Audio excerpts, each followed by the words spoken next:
I'm ready for 12. I'm ready for 12, but I'm ready for that stoppage too. Yeah, that hand rope told me you want that stoppage. Welcome back to another episode of Fighting Words. This episode looks a little different because we are actually live on location here in Las Vegas for the Gervonta Davis versus Ryan Garcia fight happening tomorrow night at T-Mobile Arena. Of course, I am joined with my co-host, Andreas, Hale from the Sporting News, but we also have another very special guest, longtime friend, and former WBO Jr. lightweight champion, Chris Algieri. Chris, thank you so much for joining the show to just chat some boxing. Now, this show is called Fighting Words, so we do want there to be a little bit of tension. You are allowed to disagree, but there's really not much to disagree with about this fight because, as everybody keeps saying, it is a 50-50 fight. However, Chris, you weren't there yesterday for the press conference, but it got spicy, especially when Oscar De La Hoya went up to the podium. Now, mind you, the only thing spicier than the words that he had for Tank's team was that silk kimono teal suit that he was wearing. It almost competes with the leather pants he's got going on today. But Andreas, from that press conference, what did you take away from that exchange that kind of felt like it came out of nowhere? I mean, I think Oscar's a fighter, and which is interesting because he's been the A side and controlled things for so many years. And now he's critical of Gervonta Davis and the rehydration clause. And I get it as a fighter, but you also got to get the other side being the A side and being able to control that narrative. And, Oscar and Leonard Ellerby have history, so they haven't always been on the best of terms, but it adds more spice to the fight. Press conferences are usually boring. Chris has been in his fair share of them, but they're not great, so that extra element. Yeah, it just made it something that people wanted to see even more. So I'm fine with it. I wish Oscar didn't write it down. Like, you can see Oscar reading. It was a little scripted. Yeah. And of course, one of the big things that came out of the press conference yesterday was this bet that has been the talk of the town that they were going to bet the entire purse actually fell through. Now, we talked to Gervonta earlier on in the week, and he said, I want to take everything. I want it all. And then yesterday at the press conference, Ryan's like, I don't want to take your money. But then we found out that he talked to Conor McGregor, and I'm sure he had other people in his ear saying, this probably isn't a great idea, which leads me to my question. Chris, how dumb of an idea was it from the start to bet the entire purse on this fight? Well, I actually don't think it was a real bet. I think that it was a ploy to get more people interested.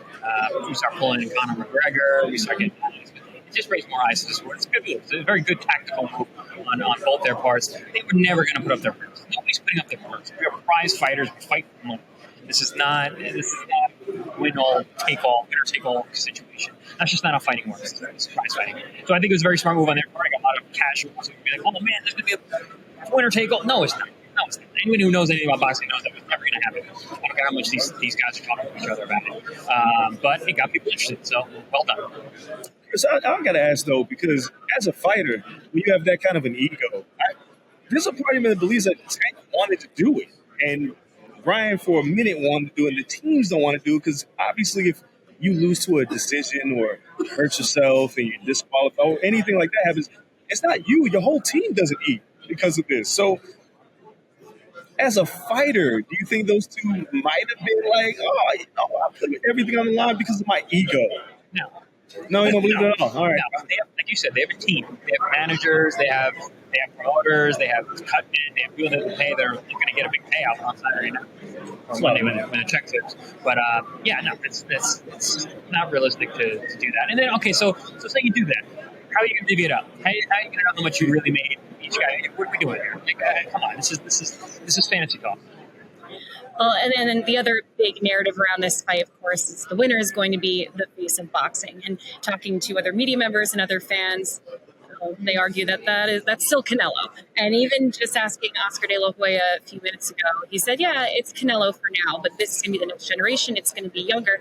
But yet, there is still one person in the way in the lightweight division, and that is Devin Haney. So whoever wins this fight do they need to fight Devin Haney for that undisputed lightweight title in order to even be considered for the title of the new face of boxing? Well, I'm going to let Chris go first on this one. I was going to argue there's two faces standing. With Lomachenko was there too. Lomachenko could win that fight as well. So it could be either one of them. It's really just going to be the winner of that.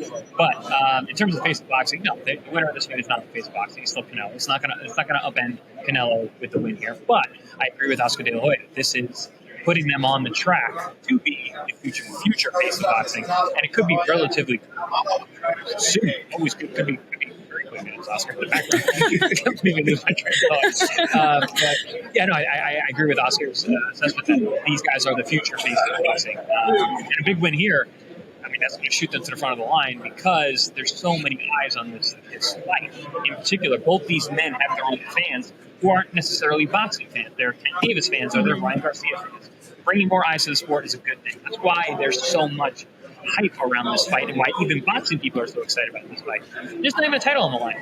But it's going to bring new people to the sport, hopefully lifers after this. They get the experience, they get the bloodlust from boxing, they get that, I always call it an addictive drug. You get your first state of boxing, you're stuck for life. So hopefully that's what's going to happen here with all these other fans, which again is going to help with the argument that, yes, these guys are the face of boxing. I just don't think it's going to be immediate.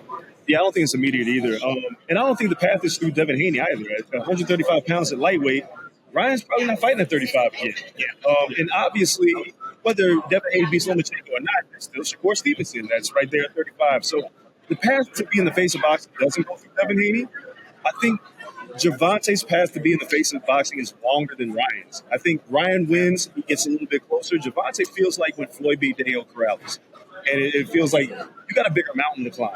Because there's a lot of people that I don't think are still going to believe in Gervonta Davis as like the face of boxing. He may be the highest paid, but Canelo's still here. If Canelo fights David Benavidez, let's say David Benavidez won that fight, I think he jumps Gervonta in front of the line in terms of the face of boxing. No, but it sets the stage. If Ryan wins, though, I mean, yeah, he's going to start doing gangbusters numbers. But yeah, until you have the whole country of like Guadalajara coming out to see you fight, you're not the face of boxing.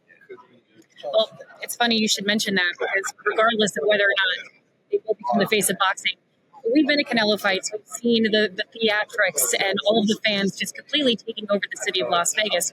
But this fight does feel different. This feels more like an event, and that's not just because of Oscar's fashion choice either. There's a lot of people in the house. There's a lot of the leather pants are just I like it. Yeah, they're really nice.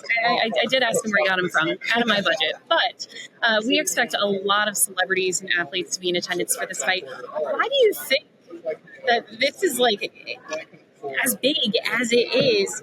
Because like you said, like Gervonta Davis, he has a very strong fan base, but it is still a niche corner of the boxing fan base. So it's making this fight feel so much different from even the trilogy fight between Tyson Fury and Deontay Wilder. I mean, one, I think the bases are so different and they're coming together is what makes it feel like an event. I think you got to also look at they're young. They have strong social media followers. They have, again, Gervonta's got the hip hop community. Ryan Garcia is like Mexican American community, and the teenage girls that are going to prom this weekend. Yeah, like he's got like you put all those things together. That's what makes an event. It makes it an event because my mother-in-law this morning, I came downstairs and the first thing she said to me is like, "Who do you think's going to win the fight?" And she doesn't watch boxing at all. All night she watched All Access. She watched the fight. She was like, Ryan's a very handsome man, and Gervonta, he's got that grit in him. I was like, when you get people that don't watch boxing talking about this fight, that's an event. That's where it's at.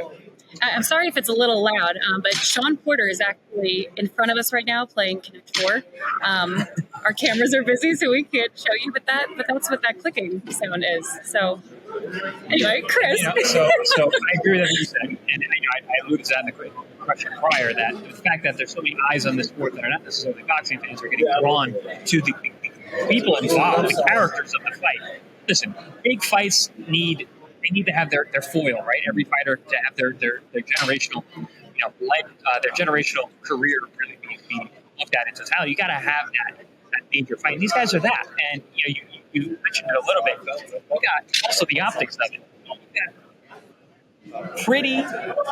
Pretty young, flashy guy, and you got the, like you said, tough, rough aggressive guy. So there's so many dichotomies of these two fighters fighting each other from the way they look, the way they fight, the way they act, the way they, just their body types, everything. Everything is the polar opposite of each other. So there's a draw because of that. Like you said, your mom, your grandmother, anybody could be interested in this fight.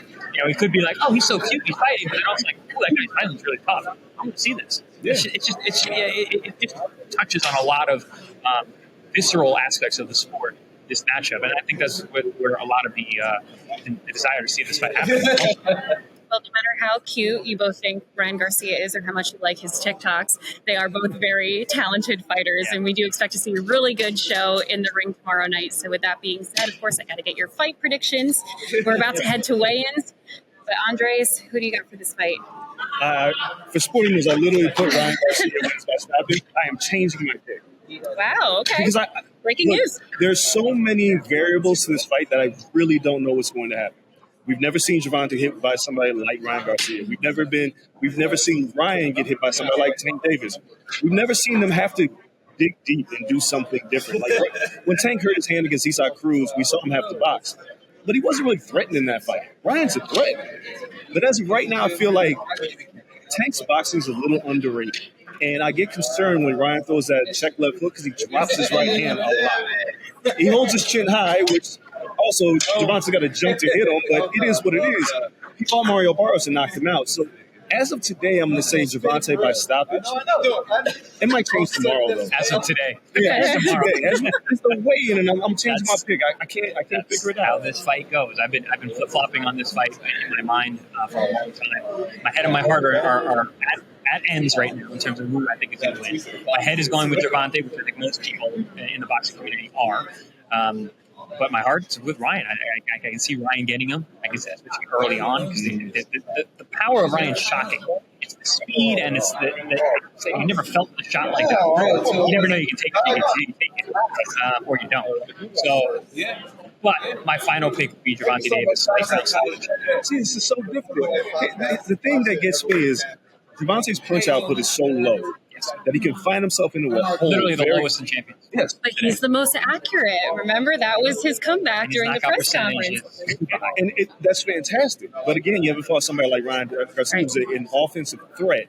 You can find yourself in a hole 6 rounds and nothing really quick, which means that Calvin Ford is in his corner telling his fighter, you got to get a knockout. You think Ryan is not aware that now that Gervonta's got to chase a knockout? Hey, Ryan's a phenomenal counterpuncher. As much as they talk about, we know the left hook is coming. Good luck. They were talking about, I got asked if Ryan Garcia is a one-dimensional fighter. I said, yeah, he kind of is, but it's a goddamn good dimension. You know who else is a one-dimensional fighter? T. Wilder. Yeah. And look what he's done to everybody not named Tyson Fury. If you got one weapon and that weapon's that good, it doesn't matter. It's good. It's good stuff. Yeah, I'm still sticking with Gervonta. I started going back to Ryan, but I'm sticking. Yeah, mine might change by the time I get to the lane in 20 minutes. Chris, is there any chance it goes a distance, though? That's what I've been going back and forth. That's the thing I don't think is going to happen. I don't see – if Ryan wins, I think he stops Gervonta early. And if Tank wins, I think he stops Ryan late. I don't see Ryan going 12 rounds. You've been in – I mean, obviously you've been in a fight, but you know big energy in the arena. Imagine what the energy is going to be like with a knockout in this fight. Yeah, I can imagine. It gives me goosebumps just thinking about it. Ooh. Yeah, no, big fights it's different. It's different energy. That's another thing. How are these guys going to perform in the fights? Yeah. And that's what concerns me about Ryan being so inactive. I don't like the fact that he didn't take that fight early in the year. That was a red flag to me. Between the inactivity, turning down that fight, the weight class being 136, I don't like that. It's weird. It's 1 pound. Is it really going to make that much? So it means you're going to struggle.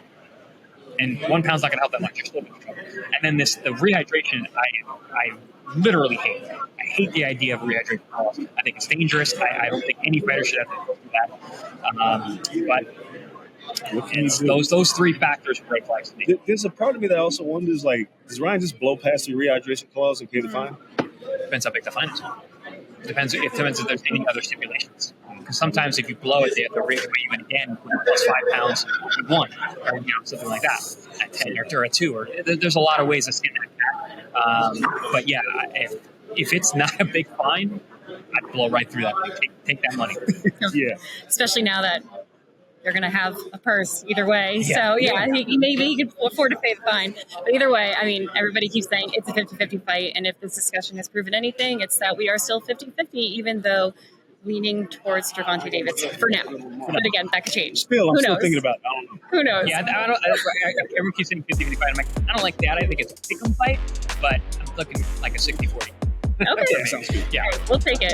But either way, make sure that you tune in to watch that fight Saturday night, streaming live on Showtime pay-per-view, DAZN pay-per-view, and payperview.com.